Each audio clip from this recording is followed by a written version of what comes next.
কাজের পাশাপাশি সামাজিক যোগাযোগ মাধ্যমেও সরব থাকেন বিদ্যা সিনহা মিম।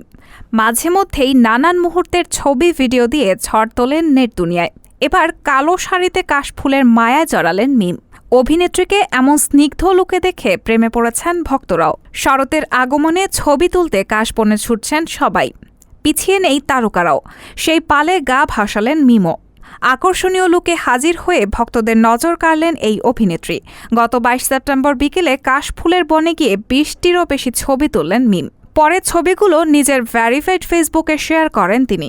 ক্যাপশনে মিম লিখেন, শরতের শেষ থেকে বসন্ত, পুরোটা তোমাকে ভেবে কেটে যাবে, যদি মন থেকে ডেকে দেখো আমায় পেয়ে যাবে।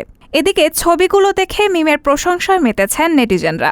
অভিনেত্রীর মন্তব্যের ঘরে হাজার হাজার কমেন্টস জমা পড়েছে। একজন লিখেছেন, অসাধারণ সুন্দর লাগছে আপু আপনাকে।